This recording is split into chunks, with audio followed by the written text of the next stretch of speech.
은혜 받으실 하나님의 말씀은 시편 118편 5절 이하 7절 말씀을 다 같이 합독하시겠습니다.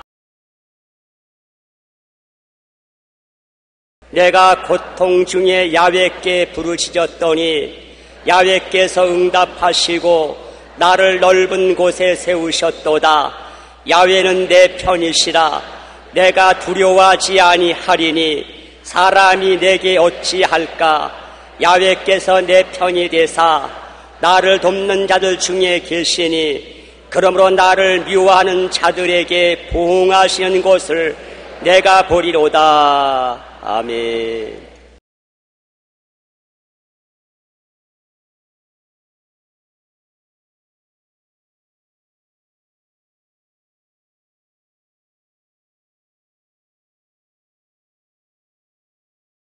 오늘 저는 여러분과 함께 시편 기자의 간증이란 제목으로 은혜의 말씀을 나누겠습니다. 하나님을 의지하고 구원을 체험한 사람들은 각자 자기의 은혜 받은 간증이 있습니다. 어떤 간증은 대단하고 어떤 간증은 단순할지라도 예수 그리스도를 만난 체험담이 있는 것입니다. 평탄한 신앙생활보다는 거센 삶의 풍랑을 당한 사람일수록 하나님의 역사를 더 생생히 체험할 수 있는 것입니다. 밤을 지나온 사람이 빛에 대한 증거를 뚜렷이 할 수 있습니다. 목이 말라본 사람이 물맛을 역력하게 증거할 수 있습니다. 험한 길을 걸어온 사람이 평탄한 길에 섰을 때 행복과 기쁨을 절실하게 체험하고 증거할 수 있는 것입니다. 고난은 그 당시에는 괴롭지만은 지나고 보면 그 은혜가 증거될 수 있습니다. 세계적인 역사학자인 아놀드 토인비 박사는 역사의 발전 과정을 도전과 응전이라는 개념으로 설명했습니다. 한 문명이 발전하기 위해서는 적당한 도전, 즉 적당한 자극, 고난이 반드시 필요하다는 말인 것입니다. 우리 조상들은 어릴 때 고상은 사서 한다는 말이 있습니다. 영국 속담에도 항상 햇빛만 비치면 사막이 된다는 말이 있습니다. 고난은 그 당시에는 괴롭지만 지나고 보면 큰 은혜의 증거가 되는 것입니다. 오늘 이 글을 적은 시편 기자는 큰 고난 중에 하나님께 계시를 받고 은혜를 받아서 이 성경을 기록한 것입니다. 첫째로 그가 말하기를 내가 고통 중에 야훼께 부르짖었더니 야훼께서 응답하시고 나를 넓은 곳에 세우셨다고 증거하고 있는 것입니다. 고통 중에 야훼께 부르짖으니 야훼께서 응답하셨다. 그 말은 고통을 당하기 전에는 안 부르짖었다는 것입니다. 편안할 때는 하나님께 부르짖지 않고 그냥 무심하게 생활을 했다는 것입니다. 그러나 그가 고통을 당할 때 하나님께 부르짖었다는 것입니다. 고통이 하나님께 부르짖게 만드는 자극제가 된 것입니다. 육체적, 환경적 고통은 결과적으로 마음의 고통이 됩니다.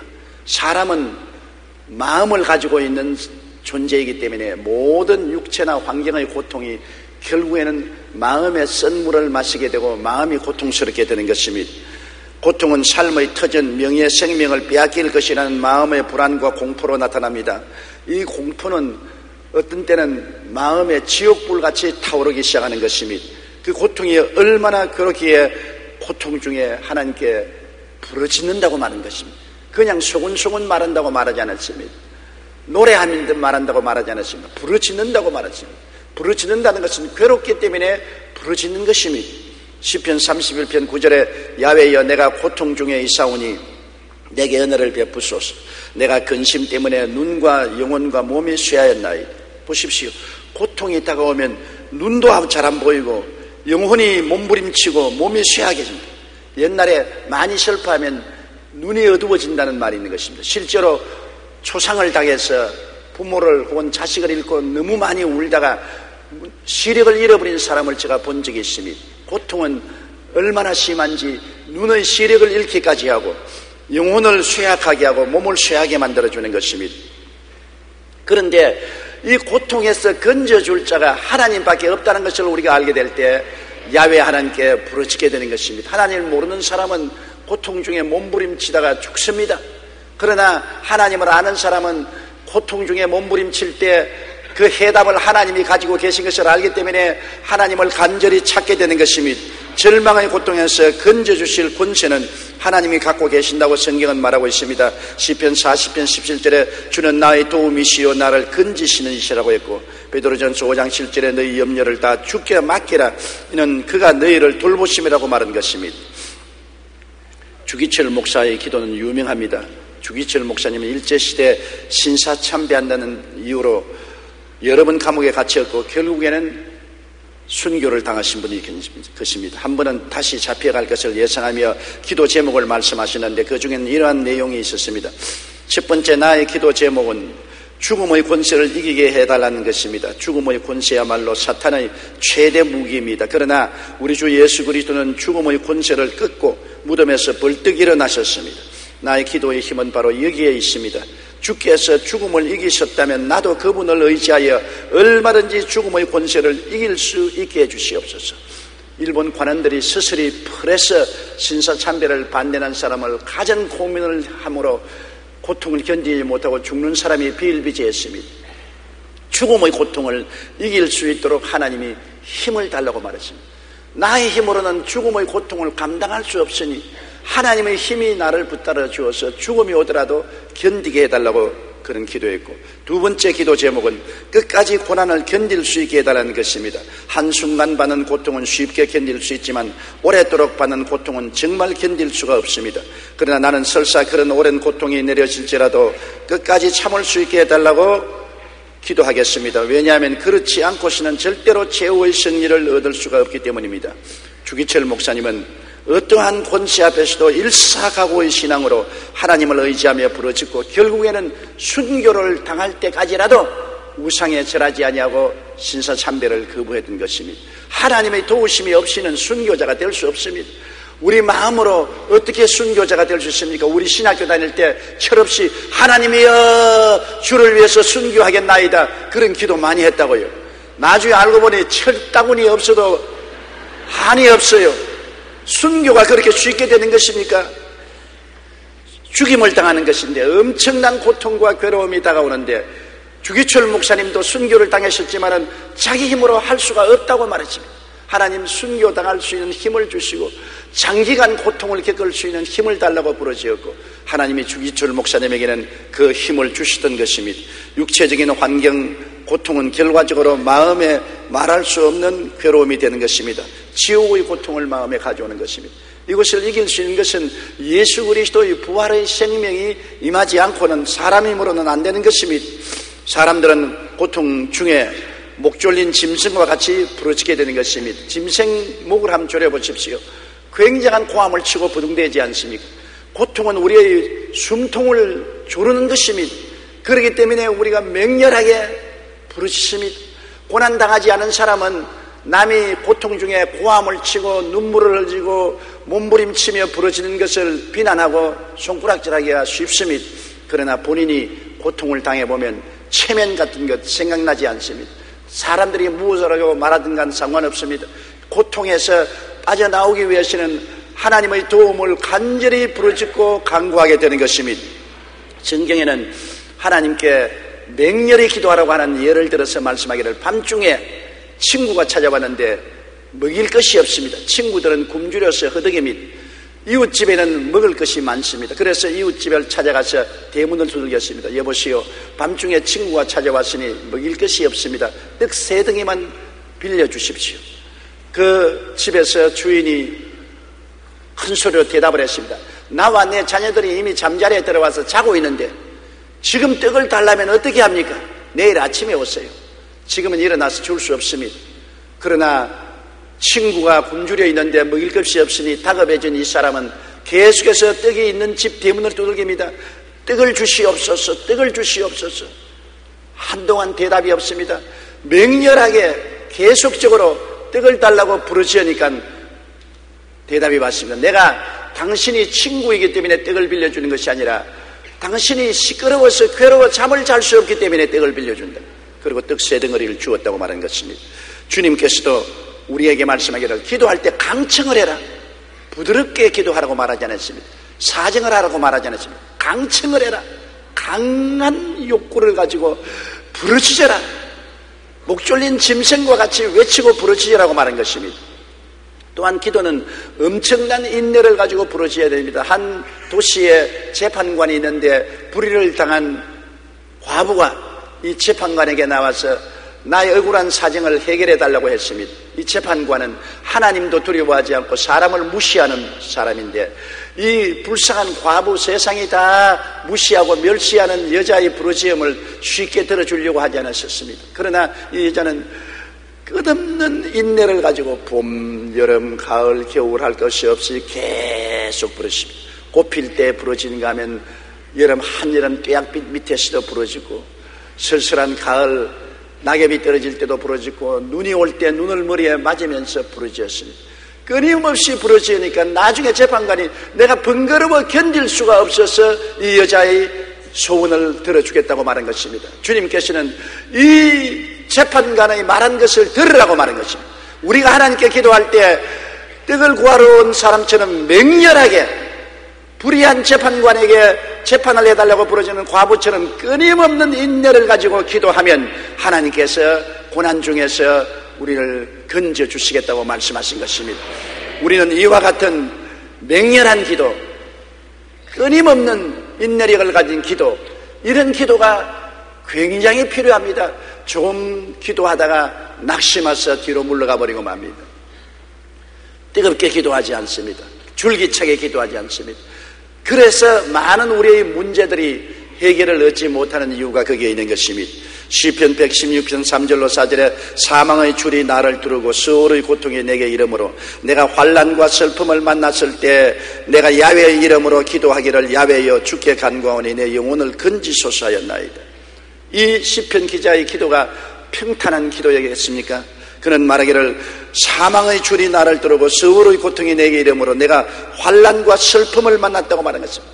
환난과 슬픔을 만난 중에 부르짖음의 기도는 맹렬한 기도요, 끝임없이 부르짖는 기도가 될 것인 것입니다. 그렇게 하면 하나님께서 반드시 하늘에서 들으시고 우리에게 응답해 주시는 것입니다. 성경에는 야훼께서 응답하시다 했습니다. 내가 고통 중에 야훼께 부르짖었더니 야훼께서 내게 응답하시고, 시편 기자는 응답해 주었다고 하는 것입니다. 고통 중에서 부르짖으면 하나님이 모른다고 고개를 돌리지 아니하시고 반드시 우리 부르짖음에 응답하여 주시는 것입니다. 열정과 인내로 부르짖는 자는 응답합니다. 예레미야 33년 3절에 너는 내게 부르짖어라 내가 내게 응답하겠고 내가 알지 못하는 크고 비밀한 일을 내게 보여주리라. 우리는 어떻게 문제가 해결될지 모릅니다. 그러나 우리가 맹렬하게 건질기게 부르짖으면 응답하시는 하나님이 하나님의 지혜와 총명과 모략과 재능을 통하여 기이한 길로 우리에게 응답을 주시는 것입니다. 시편 50편 15절에 환난 날에 나를 부르라 내가 너를 건지리니 내가 나를 영화롭게 하리라고 말한 것입니다. 부르라고 말하는 것입니다. 하나님을 잠에서 깨울 듯이 부르짖어라. 그러면 응답하고 건져주리니 그 하나님이 건져주는 것이 얼마나 놀라운 체험이고 기적이기 때문에 가는 곳마다 간증을 하고 하나님께 영광을 돌리게 될 것이라고 말한 것입니다. 시편 34편 6절에 이 곤고한 자가 부르짖음에 야훼께서 들으시고 그의 모든 환난에서 구원하셨다. 모든 기도의 조건은 부르짖는 데 있는 것입니다. 중얼거리라고 말하지, 속삭거리라고 말하지 않았습니다. 부르짖어라, 외쳐라, 몸부림쳐라. 이것이 하나님 앞에 우리가 나아가 기도를 응답을 받는 조건인 것입니다. 오늘날 부르짖는 기도가 많이 사라졌습니다. 우리는 중얼중얼, 종알종알 소원거리다가 맙니다. 부르짖는다는 것은 온 영과 마음과 몸의 혼신의 노력을 다하여 부르짖는 것입니다. 벼창자가 끊어질 것 같은 몸부림을 치며 부르짖는 것입니다. 외마디 소리를 지르고 아우성을 치는 것입니다.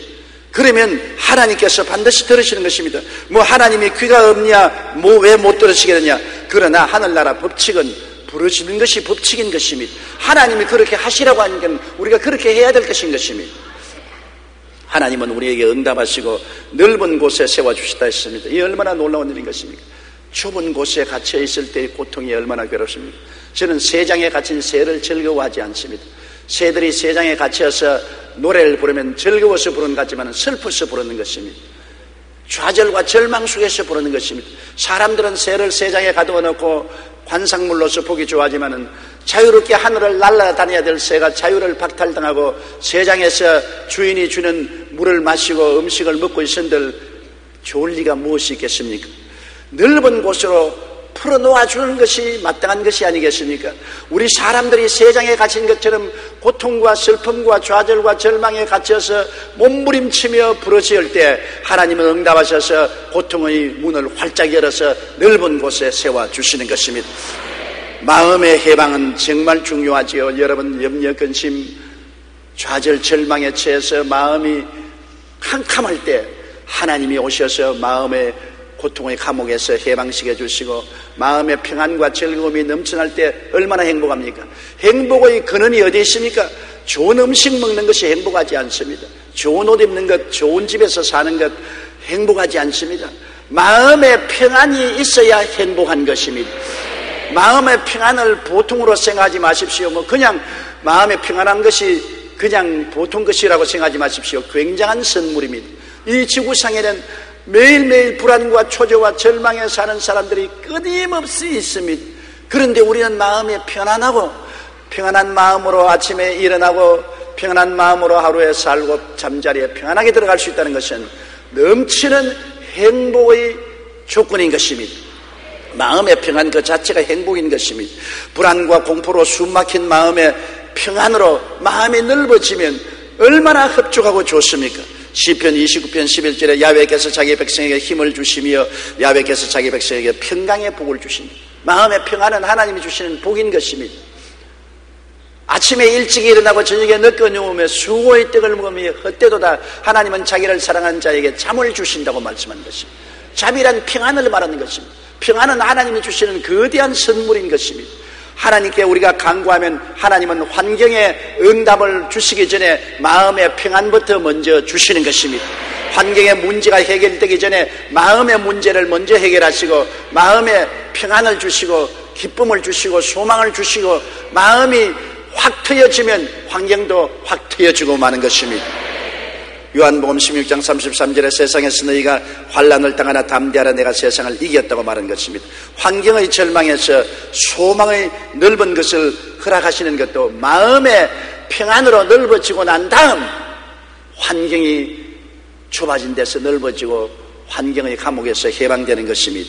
하나님께서 함께 계신다는 마음의 확신과 평안이 있으면 불도 물도 겁나지 않습니다. 하나님이 나와 같이 계신다는 마음의 확신이 있으면 불이 무엇이 겁이 나며 물이 무엇이 겁이 납니까? 불 가운데 지날 때라도 타지 아니하며 물 가운데 지날 때라도 물이 엄물하지 못하는 것입니다. 하나님이 같이 계시는 그 평안은 세상에 주는 평안과 다른 것입니다. 시편 116편 8절에 주께서 내 영혼을 사망해서 내 눈을 눈물에서 내 발을 넘어짐에서 건지셨나요? 보십시오. 기도의 효과가 여기에 있는 것입니다. 영혼을 죽음에서 건져주시고 눈물이 비 오듯이 흐르는데 그 눈물을 닦아주시고 내 발을 넘어짐에서 건져주셔서 영혼이 잘되고 범사에 잘되며 강건하고 생명을 얻되 풍성히 얻게 해주신 하나님의 은총이 얼마나 고맙습니까? 여러분 우리가 야훼께 부르짖으면 야훼께서 반드시 응답해 주시는 것입니다. 일제시대에 주남선 목사님은 신사참배에 반대하다가 투옥되어 감옥 생활을 했습니다. 그런데 형을 마치고 나와서 나는 감옥에 있는 동안 오로지 주님만 만나면 좋은 시간을 가졌는데 여러분은 바깥에서 얼마나 고생이 많으셨습니까? 그렇게 말했습니다. 역설적인 말이 아닙니까? 사람들은 목사님이 감옥에 갇혀서 고생한다고 했는데 목사님은 감옥에서 세상 걱정하지 않고 주님과만 만나고 주님과 대화해서 얼마나 마음이 행복한지 몰랐습니다. 밖에 있는 여러분 고생 많이 했지요. 그걸로 위로를 해주시다는 말씀이 있습니다. 정영창이라는 분 역시 신사참배를 반대하다가 감옥에 들어갔는데 감옥에서 낙심하기는커녕 열심히 영어를 공부해서 감옥에서 나오고 난 다음 우리나라에서 여권 제1호로 여권을 받아서 미국 유학을 떠났던 것입니다. 환경의 절망이 반드시 우리에게 실패만을 주는 것은 아닙니다. 그곳에서 하나님을 만나면 마음의 넓은 평안을 얻을 뿐 아니라 환경을 넓은 평안으로 인도하는 길이 되는 것입니다. 그러므로 토인비가 말한 것처럼 역사는 도전에 대한 응전으로 이루어진다고 우리의 삶도 시험과 환난과 고통 중에 하나님께 부르짖어서 하나님의 응답하심으로 전에보다 더 넓은 곳에 우리를 세워주시는 것입니다. 좀 더 넓은 곳에 좀 더 큰 곳에 더 발전할 수 있도록 하나님이 인도해 주시는 것입니다. 시편 기자와 같이 내가 고통 중에 야훼께 부르짖었더니 야훼께서 응답하시고 나를 넓은 곳에 세우셨도다. 여러분, 그 넓은 곳에 세움을 받기 위해서는 고난을 통해서 부르짖어 응답을 받는 체험을 해야만 되는 것입니다. 그렇기 때문에 고난은 반드시 우리에게 나쁜 것이 아니라 더 큰 유익을 주기 위해서 온다는 것을 알아야 되는 것입니다. 두 번째, 이 시편 기자는 말하기를 야훼는 내 편이시라. 내가 두려워하지 아니하리니 사람이 내게 어찌할까. 야훼께서 내 편이 되신다는 것 얼마나 좋습니까? 저는 어릴 때 어느 곳에 가든지 어머님이 같이 계시면 마음이 아주 든든하고 좋아요. 시골 우리 집에서 저 골짜기를 떠나서 옹달샘에 있습니다. 옹달샘에 물을 기르러 갈 때는 상당히 겁이 납니다. 그때는 살림이 울창했기 때문에 여우도 있고 산새들도 무섭게 퍼덕거렸습니다. 그런데 그 옹달샘에 나 혼자 갈 때는 언제나 두렵고 불안했지만은 어머니가 함께 내려가면 마음이 그렇게 평안하고 즐겁고 기뻤어요. 왜? 어머니가 함께 계시기 때문에. 그때는 어린아이 때라 어머니가 전능한 줄 알았습니다. 어머니 품에만 있으면 만사가 오케이인 줄 알았습니다. 그처럼 함께 있다는 것은 즐거운 일인데 야훼께서 함께 계시면 누가 두렵겠습니까? 야훼가 더구나 내 편이시면 내가 사람을 두려워할 필요가 없는 것입니다. 시편 기자는 하나님은 내 편이시라. 내가 두려워하지 않으니 사람이 내게 어찌할꼬. 사람이 아무리 나를 도적질하고 죽이고 멸망시키려고 해도 하나님이 내 편이 되어서 하나님이 나를 도와주시니 어떻게 나를 해칠 수가 있겠느냐는 것입니다. 여러분, 하나님이 왜 우리 편이 된다고 시편 기자가 담대히 말했습니까? 언약 때문인 것입니다. 이스라엘 백성은 아브라함 때 하나님이 언약을 맺었습니다. 아브라함 보고 할례를 베풀라, 할례를 받으면 하나님과 언약 맺은 백성이 되어서 하나님이 같이 계신다는 증거를 주신 것입니다. 이스라엘 백성은 그렇기 때문에 할례를 굉장히 중요하게 여긴 것은 할례는 하나님과 언약 맺은 표를 몸에 가지고 있었습니다. 항상 몸에 하나님과 언약 맺은 표를 가지고 있었기 때문에 하나님은 나와 함께 계신다. 하나님이 나와 함께 계심으로 두려워하지 않을 수 있다. 사람이 내게 어찌할까. 창세기 17장 10절에 너희 중 남자는 다 할례를 받으라. 이것이 나와 너희와 너희 후손 사이에 지킬 내 언약이라고 말한 것입니다. 오늘 우리 예수 믿는 사람은 예수님의 십자가 언약을 맺은 사람들인 것입니다. 누가복음 22장 20절에 이 잔은 내 피로 세운 새 언약이니 곧 너희를 위하여 붓는 것이라. 우리가 성찬받을 때 그 잔은 예수 그리스도께서 피로 세운 새 언약인 것입니다. 여러분, 이스라엘 백성들은 할례로 언약 맺었지만 우리는 예수 그리스도 십자가의 피로서 언약을 맺었습니다. 그러므로 이스라엘 백성도 하나님이 함께 계신 것을 알고 담대는데 우리야말로 그리스도의 피로서 언약 맺은 백성이니 주님이 결코 우리를 버리지 아니하고 떠나지 아니하실 것은 당연한 이치인 것입니다. 다윗은 할례의 언약을 얼마나 강하게 믿었던지 하나님이 할례를 베풀어서 나와 같이 계심으로 나를 누가 대적하리요. 그가 골리앗에 나갈 때 인간적으로 생각하면 상대가 안 되었습니다. 골리앗은 키가 구척장신이요 장사요 용사였었습니다. 그러나 그는 17살쯤 먹는 초립동이었습니다. 다윗은 눈으로 보아도 상대가 안 되고 경험을 통해서 보아도 상대가 안 됩니다. 그럼에도 불구하고 그가 골리앗을 향해서 강하고 담대하게 나간 것은 나는 하나님과 할례 받아서 언약 맺은 백성이다. 하나님이 나와 언약 맺었으므로 나를 홀로 두지 않고 나와 함께 하심으로 골리앗이 내게 어찌하리요. 하나님이 나와 함께 하시니 하나님이 내 편이시니 골리앗이 내가 어찌하리요. 내가 두려워하지 않는다. 언약을 믿고서 다윗은 그렇게 담대하게 나간 것입니다. 사무엘상 17장 36절에 주의 종이 사자와 곰도 쳤은즉 살아계시는 하나님의 군대를 모여가니 할례 받지 않은 블레셋 사람이니까 그가 그 짐승의 하나같이 되리이다. 하나님과 언약이 없는 블레셋 사람은 사자와 곰처럼 아무것도 아니라는 것입니다. 여러분, 언약이 얼마나 중요하다는 것을 우리는 알아야 돼요. 우리는 예수 그리스도의 피를 통해서 언약 맺은 사람들이기 때문에 항상 하나님이 우리와 같이 계신다는 것을 생각하고 바라보고 믿고 입으로 시인하고 찬양해야 될 것인 것입니다. 우리는 하나님 없는 백성이 아닙니다. 외롭고 고아가 되어 사는 인생이 아닙니다. 쉬지 않고 언약 맺은 백성이므로 24시간 주님이 같이 계십니다. 깨어있을 때도 함께 계시고 잘 때도 함께 계시는 것입니다. 그러므로 하나님과 언약 맺은 백성이므로 이 시편 기자처럼 말해야 되는 것입니다. 하나님은 내 편이시라. 내가 두려워하지 않으니 사람이 내게 어찌할까?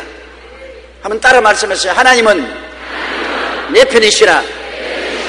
내가 두려워하지 아니하리니 사람이 내게 어찌할까? 언약 맺은 백성의 효과가 바로 이것인 것입니다.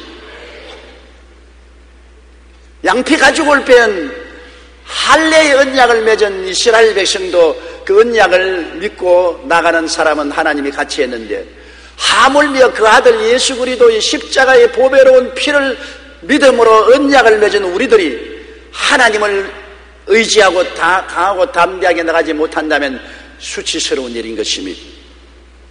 여러분, 우리가 매일매일 같이 기도할 것은 하나님이 내 편이신데 내가 하나님 편이 되게 하여 주시옵소서. 하나님이 내 편이시면 나도 하나님 편이 되기 위해서 노력해야 될 것 아닌것입니까? 내가 하나님을 믿고 순종해야 하나님 편에 설 수 있습니다. 하나님은 예수 그리스도를 통해서 내 편에 서 계신 것입니다. 그런데 내가 하나님을 자꾸 멀리하면 안 되지 않아요? 믿고 순종하여 내가 하나님 편에 있고 하나님이 내 편에 있으면 하나님과 나와 손잡고 나가는데 무엇을 두려워할 것입니까? 어떠한 대적도 우리를 감당할 수 없는 것입니다. 시편 91편 14절에 그가 나를 사랑한즉 내가 그를 건지리라. 그가 내 이름으로 한즉 내가 그를 높이리라고 말씀한 것입니다. 신명기 28장 7절에 야훼께서 너를 대적하기 위해 일어난 적군들을 내 앞에서 패하게 하시리라. 그들이 한 길로 너를 치려 들어왔으나 내 앞에서 7길로 도망치리라고 말씀한 것입니다. 그러므로 우리는 항상 내 편이 되셔서 성령님이 우리 가운데 거하시는 것을 알아야 되는 것입니다. 내가 고아와 같이 너를 버려주지 않고 너에게로 오리라. 내가 아버지께 구하겠으니 그가 또 다른 보혜사를 너에게 주사 영원토록 너희와 함께 있게 하시라고 말한 것입니다. 성령 보혜사를 통해서 아버지와 아들 예수님이 항상 우리와 같이 계십니다. 우리는 자나깨나 하나님이 함께 계신다는 것을 마음속에서 잊어서는 안 될 것입니다. 우리는 절대로 고아가 되지 않고 버림받지 않고 외롭지 않다는 것을 알아야 되는 것입니다. 요한 1서 4장 4절에 자녀들아 너희는 하나님께 속하였고 또 그를 이겼나니 이는 너희 안에 계시니가 세상에 있는 보다 크심이라. 세상에 있는 어떤 이보다 큰 하나님이 우리 속에 계심으로 속에 계신 하나님을 믿음으로 의지하고 우리는 세상을 대적할 때 세상의 어떠한 골리앗도 이길 수가 있는 것입니다. 고리템분 여사는 나치 수용소에서 무려 40일 동안 독방에 갇힌 일이 있었습니다. 당시 죄수들이 가장 무서워하는 형벌은 바로 독방 형벌이었는데 평범한 사람도 독방에 들어가면 얼마 지나지 않아 미쳐서 나옵니다. 그만큼 독방에서 고통과 괴로움을 겪게 하는 것입니다. 독방이라는 것이 왔다 갔다 할 수 있는 것이 아닙니다. 몸도 꼼짝할 수 없이 쪼그리고 앉아 있어야 하는 것입니다. 몸도 꼼짝할 수 없이 쪼그리고 앉아서 40일 동안 있다는 것은 보통 사람들도 다 미치게 만드는 것입니다. 그래서 고리템분 여사 역시 독방에 지내보니 참으로 고통스러웠습니다. 얼마나 힘이 들든지 나중에는 믿음도 사라지고 인내도 사라지고 이제는 미치기 일보 직전입니다. 그는 벽에 기대어 하나님께 기도했습니다. 하나님, 이제 제게는 믿음도 없습니다. 힘도 없습니다. 버틸 인내도 없습니다. 어떻게 하면 좋겠습니까? 그때 마침 눈앞에 개미 한 마리가 기어가다가 바닥에 물을 피해서 벽 옆에 조그마한 틈새기 서로 들어가는 것을 보았습니다. 그때 하나님의 음성이 그의 마음속에 고요하고 잠잠하게 들려왔습니다. 호리야, 저 개미가 보이느냐? 개미가 지금 어디로 가고 있느냐? 네, 하나님, 물을 피해서 작은 틈으로 가고 있어요. 그래, 너는 지금 피할 곳이 없다고 생각하지만 내가 바로 너의 피란처라. 내가 너가 피할 조그마한 틈이다. 이제 나를 향해 오너라. 내가 너를 품어주마. 너는 내 속에서 안전하게 보호받을 수 있느니라. 나를 바라라. 그러자 하나님을 향해서 마음으로 부르짖고 하나님, 나는 못해요. 나는 안 돼요. 나는 할 수 없어요. 주님, 나를 붙들어 주시옵소서. 마음에 하나님의 영광이 임하고 평안이 임하니 그때부터 시작해서 40일 동안 쪼그리고 앉아서 독방했는데 그것이 천국같이 아름답고 좋더랍니다. 마음에 평안하고 기쁘고 마음이 평안하고 기쁘니 몸도 평안하고 늘 하나님이 같이 계시니 어떠한 역경도 이길 수 있는 힘이 마음속에 주어졌다는 것입니다. 하나님이 내 편이 되심을 알고 하나님을 믿고 의지하는 사람은 어떤 두려움도 이길 수가 있는 것입니다. 내 홀로 인생을 사니까 좌절하고 절망하지. 하나님이 내 편이 되시면 고리템분 여사같이 40일 동안 독방에 쪼그리고 앉아있어도 마음의 평안과 기쁨이 넘쳐나는 것입니다. 하나님께는 능치 못하심이 없기 때문인 것입니다. 그러므로 여러분, 하나님이 내 편이 되신다는 이 말을 잊어서는 안 되는 것입니다. 예수 그리스도의 십자가의 보배로운 피로 하나님은 우리와 언약을 맺어서 우리와 항상 같이 계심으로 어떠한 역경에도 하나님을 바라보는 여러분 되시기를 간절히 축원합니다. 시편 기자는 하나님이 내 편이시라 내가 두려워하지 않겠노라, 내가 무서워하지 않는다는 것입니다. 무서워한다는 것은 자기를 의지할 때 무서워지는 것입니다. 자기 힘으로 할 수 없잖아요. 자기 힘으로 다가오는 파도를 어떻게 이기며 고난을 어떻게 헤쳐나갈 수 있는 것입니까? 자기보다 강한 원수 앞에 자기가 어떻게 대적할 수 있는 것입니까? 사람은 자기를 의지할 때 두려워합니다. 또 사람은 환경을 바라볼 때 두려워하는 것입니다. 환경이 감당할 수 없는 어려움으로 다가올 때 내가 어떻게 합니까?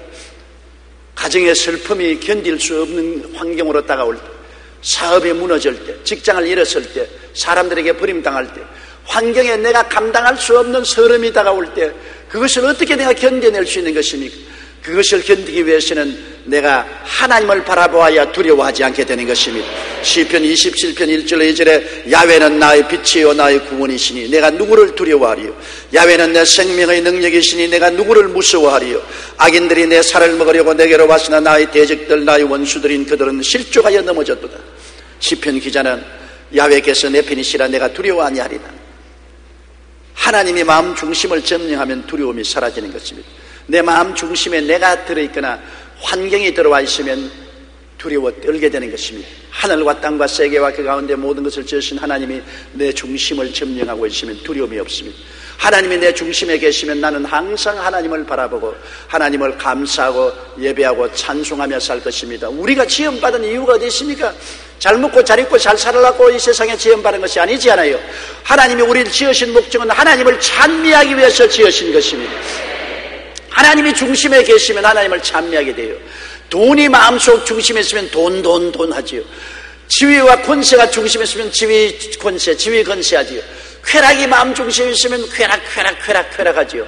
하나님이 마음 중심에 있으면 늘 예배와 찬송이 그치지 않은 것입니다. 하나님이 내 마음속에 중심에 있으면 나는 하나님을 의지하게 되므로 두려워하지 않게 되는 것입니다. 요한일서 4장 18절에 사랑 안에 두려움이 없고 온전한 사랑이 두려움을 내어 쫓나니 두려움에는 형벌이 있음이라고 말한 것입니다. 요하수아 1장 9절에 내가 네게 명한 것이 아니냐, 강하고 담대하라, 두려워하지 말며 놀라지 말라, 내가 어디로 가든지 내 하나님 야훼가 너와 함께 하느니라. 하나님이 같이 했으면 두려워하지 말라고 했는 것입니다. 왜냐하면 하나님이 우리를 책임져 주시기 때문인 것입니다. 하나님이 저를 걸머져 주시기 때문인 것입니다. 예수님이 그렇게 말씀하지 않았습니까? 수고하고 무거운 짐진 자들은 다 내게로 오라, 내가 너희를 쉬게 하리라.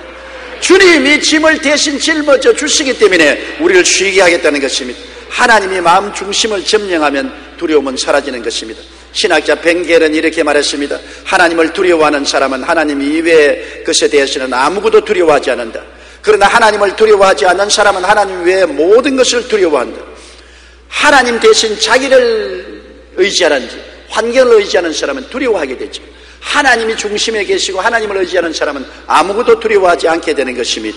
왜냐하면 하나님이 모든 일에 책임을 져주시기 때문인 것입니다. 그렇기 때문에 시편 기자는 말하기를 사람이 내게 어찌하리요?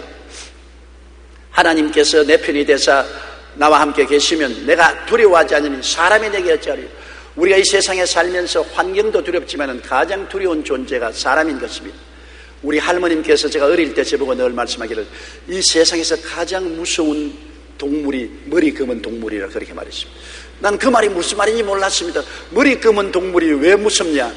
머리 검은 동물이 바로 사람이라는 것입니다. 산길 외로운 길을 걸어갈 때 짐승을 만나면 두렵지 않다고, 사람을 만나면 제일 두렵다고 말하는 것입니다. 오늘 세상에 사람이 얼마나 무섭습니까? 악의를 가진 사람이 얼마나 무섭습니까? 요사이는 사람들이 다 감정에 북받치고 참지를 못해서 친한 친구도 성강을 하면 그만 칼로 찔러 죽여버리고, 자동차 접촉사고가 났다고 나와서 서로 성강하면 돌로서 때리고 칼로서 찔러 죽이고, 남편이 보험금 타겠다고 아내와 자식을 집에 불을 찔러서 죽이고, 믿을 놈 한 놈도 없어.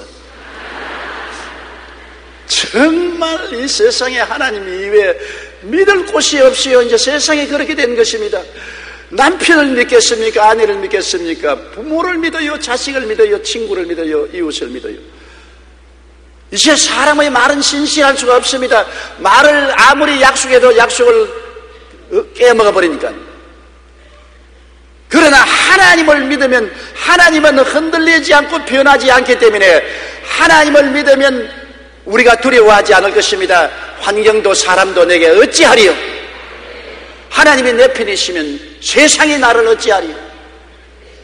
하나님이 나와 함께 계시면 누가 나를 대적하리요? 그 아들을 아끼지 않고 내게 선물로 주시니까 그 아들과 함께 무엇을 선물로 주지 아니하시겠습니까? 야, 하나님이 내 편에 계시면 내가 두려워하지 않으니 사람이 내게 어찌할까? 너무나 놀라운 것입니다. 히브리서 13장 5절로 6절에 내가 결코 너를 버리지 아니하고 너희를 떠나지 아니하리라 하셨느니라. 그러므로 우리가 담대히 말하되 주는 나를 돕는 이시니 내가 무서워 아니하겠노라. 사람이 내게 어찌하리요 하노라. 사람보다 크신 하나님이 계시니 안심할 수밖에 없지요. 사드락과 메삭과 아벳느고가 느부갓네살 시대에 이스라엘 백성들이 다 포로로 잡혀갈 때 함께 포로로 잡혀갔으나 특별히 선택을 받아서 교육을 받아 바벨론도의 높은 지위에 앉으셨습니다. 느부갓네살 왕이 신상을 만들어서 신상을 세워놓고 제막식에 온 문무백관을 다 불러놓고 음악이 연주될 때 그 신상에 절하라고 할 때 사드락과 메삭과 아벳느고는 절하지 않았습니다. 그 당시에 느부갓네살 왕은 하늘에 나는 새들조차도 벌벌 떠는 왕이었습니다. 생사 여탈권을 손에 쥐고 있었습니다. 그런데 어떻게 감히 사드락과 메삭과 아벳느고가 그 느부갓네살 왕의 은명이 내린 그 신상 제막식에 절을 안 했습니까? 그것이 보고되자 느부갓네살이 아주 분도 막심해서 벌벌 떨면서 사드락과 메삭과 아벳느고를 불러서 말했습니다. 너가 어찌하여 내 신상에 절하지 않느냐? 너가 절하지 아니하면 내가 7배나 되는 불룬불을 만들어서 너를 불 속에 던지겠다. 그때 사드락과 메삭과 아벳느고가 뭐라고 말했습니까? 우리는 왕의 신상에 절을 안 할 것입니다. 우리를 불 속에 던져 넣으면 하나님께서 우리를 건져내실 거니와 안 건져내실지라도 우상에 절하지 않겠습니다. 그들은 하나님을 의지하고 사람을 두려워하지 않았습니다. 하나님은 내 편이시라 내가 두려워하지 않으니 사람이 내게 어찌할꼬? 사람이 내게 어찌할꼬? 어떠한 사람, 천하 권세를 가진 느부갓네살 왕도 내게 어찌할 수 없다는 것입니다. 느부갓네살은 분노 중에 그들을 불구덩이에 던져 넣었지만은 제 4번째 사람 하나님의 아들 예수 그리스도가 불구덩이 속에 나타나서 그들과 함께 불의 세력을 멸하고 춤을 추었습니다. 묶은 밧줄은 다 끊어졌지만 머리카락 하나 타지 않고 그들은 나중에 나와서 느부갓네살을 변화시게 하나님을 경외하게 만들었고 더 높은 지위에 오르게 된 것입니다. 사람보다 크신 하나님이 계시니 안심할 수밖에 없는 것입니다. 과거 데스양에서 조난당했던 런던호 이야기입니다. 그 배에는 300여 명의 승객이 타고 있었습니다.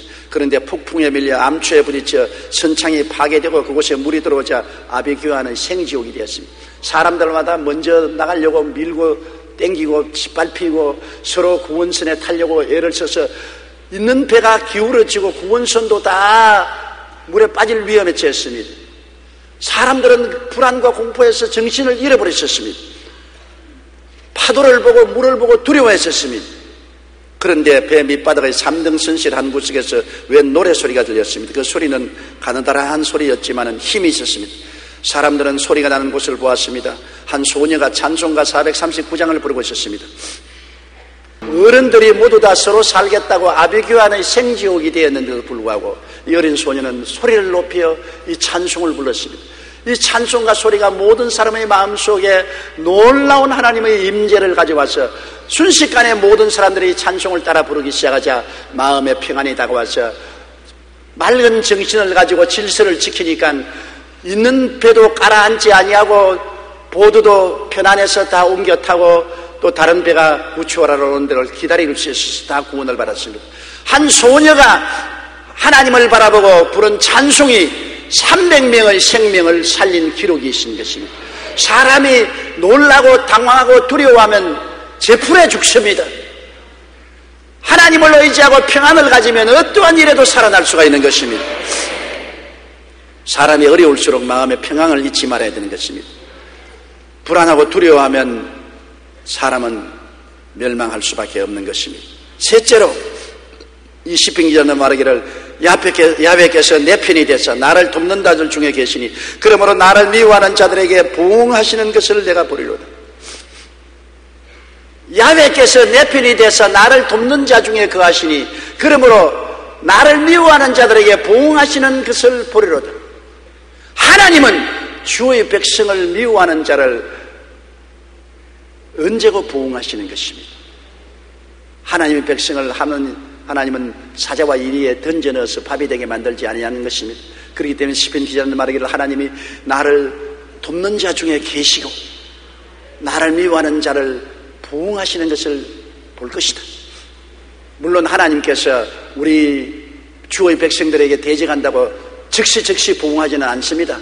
그러나 정말 악의를 가지고 주의 백성들을 도적질하고 죽이고 멸망시키려고 할 때는 하나님이 보응하시는 것입니다. 여러분, 하나님이 우리를 위해서 보응하시는 능력이 없으면 살아날 수가 없을 때가 많습니다. 6.25 사변 때 보십시오. 우리 한국은 무장이 없었습니다. 여러분 6.25 사변을 경험한 사람이 별로 많지 않지만 저희 세대는 6.25 사변을 경험했기 때문에 6.25 사변 날 아침을 잘 압니다. 그때 한국군의 무장이란 형편이 없었고 미국 군인들은 다 한국에서 철수했었습니다. 그럴 때 소련 탱크로 무장을 하고 야급 비행기로 무장을 한 북한이 일시에 물결같이 한국을 쳐들어왔었을 때 한국은 그 앞에서 상대가 되지 않았습니다.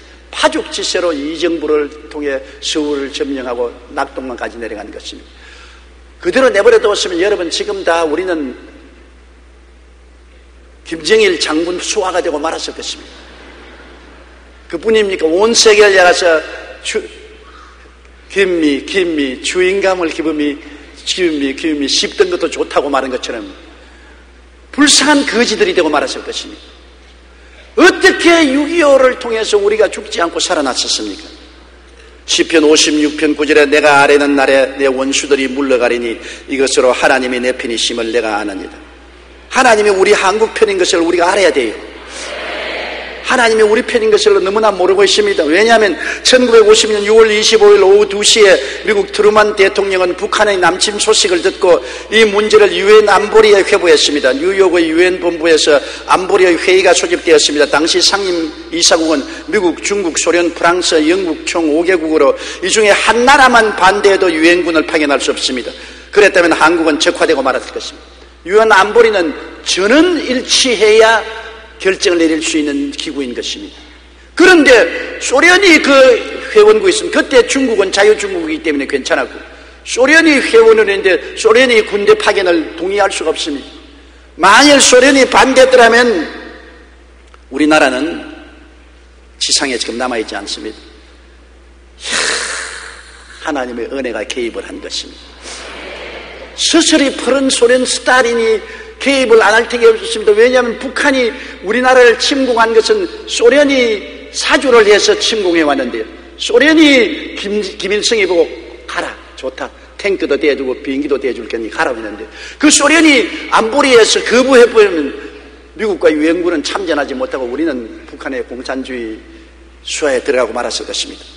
그런데 마침 그때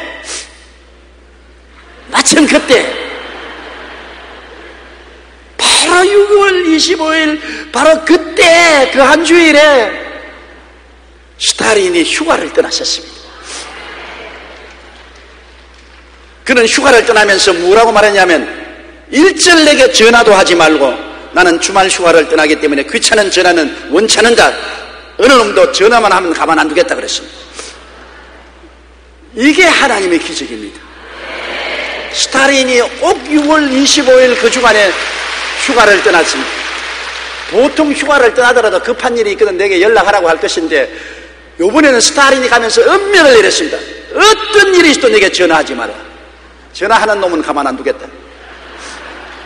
그런데 유엔 안보리가 소집되어서 한국에 파병을 해야 되느냐 안 해야 되느냐 결정을 하는 그 순간에 유엔 안보리 소련 대사인 제이콥 말리크는 발을 동동 굴렀지만은 전화를 듣고 스탈린에게 보고를 못합니다. 전화를 들었다가 놓았다가 들었다가 놓았다가 전화를 들어서 말을 하다가는 큰일 날 것이고 안 하면 또 큰일 날 것이고 아주 제이콥 말리크가 말이 아니었습니다. 그런데 유엔 안보리가 소집되고 안보리에 회부하니까 말리크는 그냥 퇴장해버렸습니다. 가부표를 던지지 않았습니다. 그래서 소련 없는 만장일치의 가결이 되어서 유엔군이 파견이 되고 한국이 살아난 것입니다. 이것을 기억하십시오. 하나님은 불가능을 가능케 하시는 것입니다. 절대 불가능합니다. 인간으로 생각할 때 절대 불가능한 일에 하나님이 가능케 하신 것입니다. 이거를 통해서 하나님이 우리 편인 것을 알아야 되는 것입니다. 그러므로 우리는 시편 기자처럼 말합니다. 하나님은 내 편이시라 내가 두려워하지 않으니 사람이 내게 어찌할꼬. 하나님이 내 편이 돼서 나를 돕는 자 중에 거하시리니 그러므로 나를 미워하는 자를 보응하시는 것을 내가 보리로다. 하나님께서 우리를 미워하는 공산주의 침략자들에게 부응을 해서 6.25 때 우리를 건져주었습니다. 그때보다도 우리는 오늘날 더 많은 교인들이 있지 않습니까? 그때 우리 한국에 예수 믿는 사람 60만 명이 계시는데 오늘날은 하나님의 백성이 1200만이 있고 5만 교회 10만 주의 종이 있으니 그때도 하나님이 우리 편이 되시는데 지금은 말로 다 할 수 없습니다. 하나님이 우리 편이시라 두려워하지 않게 되기를 주의 이름으로 축원합니다. 하나님이 우리 편이 되신다는 것 생각할 때 가슴이 두근두근합니다. 사망의 엄침한 골짜기에 다닐지라도 하나님이 우리 편에 계시면 하나님의 지팡이가 길을 내시고 막대기가 우리를 보호해 주시는 것입니다. 우리 대한민국이 얼마나 많은 사망의 엄침한 골짜기를 지났지만 그때마다 하나님이 우리 편이시라 하나님이 지팡이로 길을 내시고 막대기로 보호하여 주셔서 오늘 이 시즌까지 왔습니다. 그러므로 앞으로도 하나님은 우리 편이시라 하나님이 우리를 위해서 싸워 주십니다.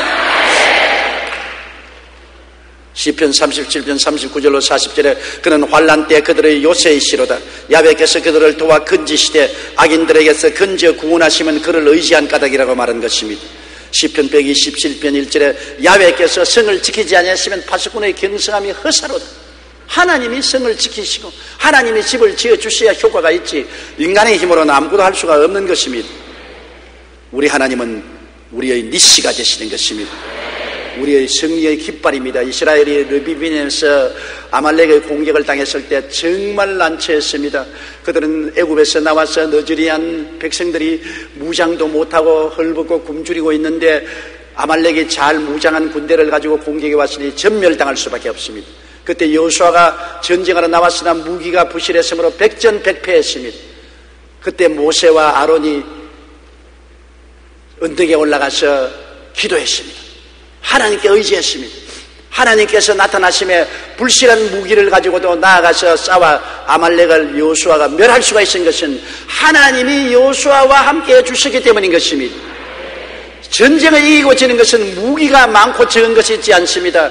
군대의 많고 적음이 있지 않습니다. 하나님이 같이 계시냐 안 같이 계시냐에 달려있는 것입니다. 우리 대한민국이 여러분 북한의 위협에서 살아남을 수 있는 것도 하나님이 우리와 같이 계시기 때문에 그런 것입니다. 원자탄 미사일이 문제가 아닌 것입니다. 하나님이 같이 계시면 원자탄 미사일을 가지고도 아무 소용없이 구소련이 무너지는 것을 보십시오.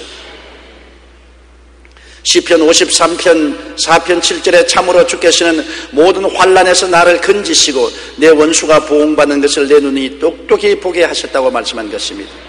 이 시편 기자는 심한 고통을 당해 심신의 질식할 만한 불안과 공포에 짓눌려 있었습니다.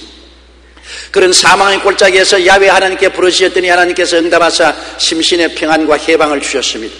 이 체험을 통해서 야훼께서 내 편에 계시면 어떤 불안과 공포도 이길 수 있으며 어떤 원수도 물리칠 수 있음을 깨닫고 그는 성경에 그렇게 기록하고 간증했습니다. 내가 고통 중에 야훼께 부르시었더니 야훼께서 응답하시고 나를 넓은 곳에 세우시도다. 야훼는 내 편이시라 내가 두려워하지 않으니 사람이 내게 어찌할까. 야훼께서 내 편이 돼서 나를 돕는 자 중에 거하시니 그러므로 나를 미워하는 자에게 보응하시는 것을 내가 보리로다. 할렐루야. 다 같이 고개 숙여 기도드리겠습니다. 전능하신 하나님 아버지여, 우리 예수 믿는 사람들은 하나님과 언약 맺은 사람인 것을 알게 도와주시옵소서. 밤이나 낮이나 하나님이 우리와 같이 계신 것을 우리가 알고 바라보고 믿고 시인하고 감사하고 찬양합니다. 야훼 하나님이여, 그러므로 우리가 강하고 담대한 마음을 가지고 두려워하고 놀라지 말고 뒤로 물러가지 말고 앞으로 나가는 용사들이 되게 도와주시옵소서. 할 수 있거든요. 무슨 말이냐, 믿는 자에게는 능치 못한 일이 없나니라고 말씀하셨사오니 강하고 담대하고 승리하는 우리 성도들이 되고 우리 대한민국이 되게 도와주옵소서. 예수님 이름으로 기도드리옵나이다. 아멘.